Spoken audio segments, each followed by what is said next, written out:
آج دو حکایتیں سنانی ہیں، اور وہ بھی ایبسرڈ اور سرریئلسٹک اس ٹریڈیشن میں۔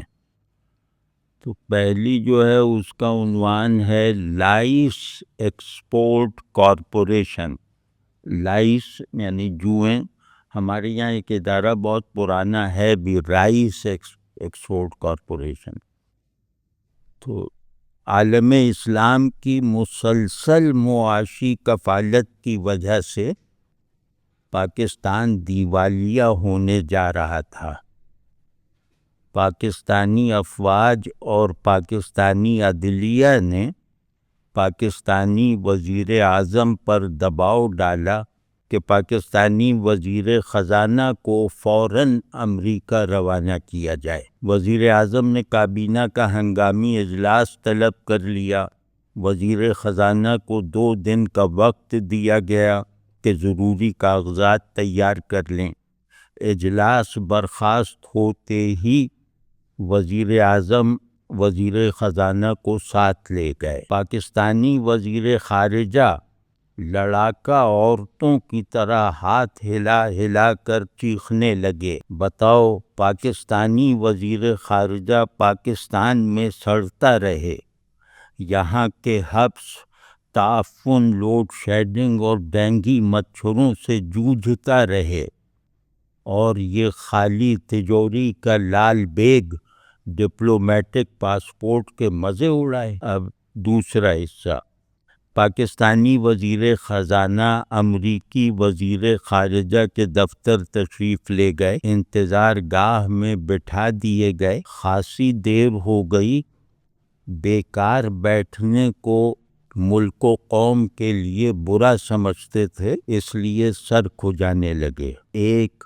پھر 2 پھر 3 جوئیں مل گئیں۔ یہ اچھا شگون تھا، لیکن وہاں جوئیں مارنا منع تھا۔ پہلی جوں کوٹ کی خفیہ جیب میں ڈال لی، دوسری صوفے کے کشن میں ٹھونس دی، اور کوئی مناسب جگہ نہ ملی تو تیسری کو سر میں واپس رکھ لیا۔ ابھی سکون کا آدھا سانس ہی لیا تھا کہ ایک بھولی ہوئی بات یاد آ گئی۔ تیسری جوں کو اسی بال کی جڑ میں رکھنا ضروری ہوتا ہے جہاں سے اسے نکالا گیا تھا، ورنہ یہ شرمناک طریقے سے احتجاج کرتی ہے۔ وزیر خزانہ سر پکڑ کر بیٹھے رہے، مگر کچھ نہ سوجھا۔ وہ اتنے پیچیدہ مسئلے سے نمٹنے کا تجربہ نہیں رکھتے تھے۔ ادھر امریکی وزیر خارجہ کو چھینکوں کا دورہ پڑ گیا۔ آت چھیں کرتے کمرے سے باہر نکلے، گرے اور بے ہوش ہو گئے۔ سیکرٹری ہڑبڑا کر لپکا تو کسی چیز سے الجھ کر انہی پر گر پڑا۔ وہ شاید سومو ریسلر بھی تھا۔ وزیر خارجہ کو کم از کم 3 بار چیخنے اور 4 مرتبہ گالیاں دینے کا کافی وقت مل گیا۔ سیکیورٹی کے کمانڈوز نے سیکرٹری کو وزیر خارجہ پر سے لڑکا دیا، تب جا کر وہ دوبارہ بے ہوش ہوئے۔ پاکستانی وزیر خزانہ نے اس ہڑبونگ کا فائدہ اٹھایا، تیسری جوں ایک کمانڈو کی پیٹھ سے ذرا نیچے چپکا دی۔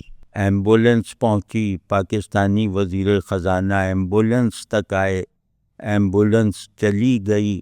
غمگین ہونے کی مختصر سی کوشش کی اور اپنے آپ سے باتیں کرتے ہوئے پاکستانی سفارت خانے کی طرف کو چل پڑے۔ باتیں اپنے آپ سے کر رہے ہیں کہ انٹرنیشنل مارکیٹ میں جوؤں کا ریٹ معلوم ہو جائے تو یہ اندازہ لگایا جا سکتا ہے کہ ان کی برآمد سے ہماری معیشت اپنے پاؤں پر کھڑی ہو سکتی ہے یا نہیں، لیکن یہ بھی دیکھنا ہوگا کہ پاکستان میں ان کی پیدائش، افزائش، کلیکشن، پیکیجنگ، پریزرویشن، شپمنٹ، بہرحال وزیر قومی پیداوار سے بات کرنی ہوگی۔ تیسرا حصہ، پاکستانی وزیر خزانہ باتھ ٹب میں پڑے ارشمیدس بننے کا مراقبہ کر رہے ہیں۔ 30 منٹ بعد آنکھیں کھولی، سرہانے رکھا آئینہ اٹھایا، اس کی پشت اپنی طرف کی، 2 منٹ تک خود کو ایک عظیم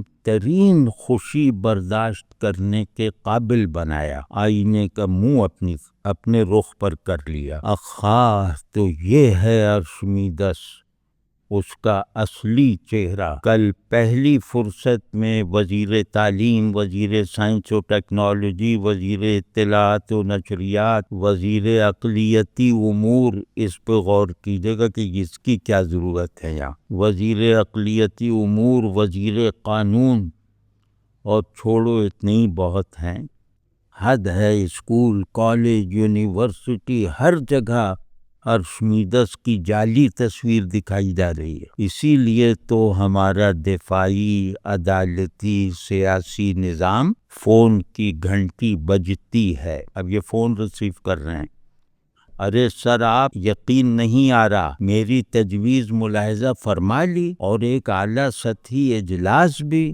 سر جی سر، اس کی تو فکر ہی نہ کریں، عورتیں اکثریت میں ہیں۔ جی سر، نر جوئیں مردوں کے سر زیادہ پسند کرتی ہیں۔ بالکل صحیح فرمایا، بلڈ ٹائپ ہی کا مسئلہ ہے۔ جی ہاں، مردوں کو بھی محروم نہیں رہنا چاہیے۔ جی ہاں، عورتیں ہاتھ سے نکل جائیں گی۔ سر جی، یہ آئیڈیا آپ ہی کے دماغ میں آ سکتا تھا، لیکن سر ہمارا کیا بنے گا؟ بڑی مہربانی سر، میں تو ڈر ہی گیا تھا۔ پاکستانی وزیر خزانہ ٹب سے باہر آ کر گنگنانے کے لیے کوئی مناسب بول یاد کر رہے تھے کہ فون کی گھنٹی دوبارہ بجی۔ وزیر اعظم ہی تھے۔ چوتھا حصہ، پاکستانی وزیر خزانہ، یہ ذہن میں رہے وزیر اعظم ہی تھے، یہاں وہ ختم کیا تو نتیجہ جیسے دوسرے۔ پاکستانی وزیر خزانہ امریکہ کا خیر سگالی دورہ منسوخ کر کے واپس پہنچے تو ایئرپورٹ پر ہی سرکاری ٹی وی چینل کے کیمرہ مین کو ایک مختصر سا بیان ریکارڈ کروایا۔ محترم صحافیوں کے اس جم غفیر کے تمام سوالات کا جواب ایک شعر میں دوں گا۔ غیرت ہے بڑی چیز جہان تگ و دو میں، شاہاں چہ عجب گرب نوازند گدارا۔ یہ اقبال ہی کی ایک نظم کے دو الگ الگ مصرے ہیں، تو فارسی مصرے کا مطلب ہے غیرت ہے بڑی چیز جہان تگ و دو میں، اور شاہاں چہ عجب، کیا عجب عجیب بات ہوگی، یعنی بادشاہوں کے لیے کیا عجیب بات ہوگی اگر وہ فقیر کو، بھیک مانگنے والے کو نواز دیں۔ بہت شکریہ۔ 10 دن بعد وزیر خزانہ کی مجوزہ 27ویں آئینی ترمیم پارلیمانی اور غیر پارلیمانی اتفاق رائے سے منظور ہو گئی۔ اگلے دن وزیر اعظم نے قوم سے خطاب فرمایا، جوؤں کی اہمیت اور افادیت پر روشنی ڈالی، لائس ایکسپورٹ کارپوریشن کے قیام کا اعلان کیا، جوؤں کی افزائش کو قومی فریضہ قرار دیا۔ یہ خوشخبری بھی سنائی کہ پاکستان میں فی کس آمدنی اوسطاً 5,000 امریکی ڈالر ہو جائے گی۔ تھوڑا سا ڈراوا بھی دیا، ٹینڈ کرنے والے پر دہشت گردی کی دفعہ لگے گی اور کروانے والے پر غداری کی۔ وزیر اعظم نے خطاب کا اختتام اس تاریخی پیغام پر کیا، اگر ہم پاکستان سے محبت کرتے ہیں اور اسے دنیا کی سب سے بڑی معیشت دیکھنا چاہتے ہیں تو ریاست، حکومت اور عوام کا بس ایک نصب العین ہونا چاہیے، جوؤں کی زیادہ سے زیادہ پیداوار۔ پاکستان پائندہ باد۔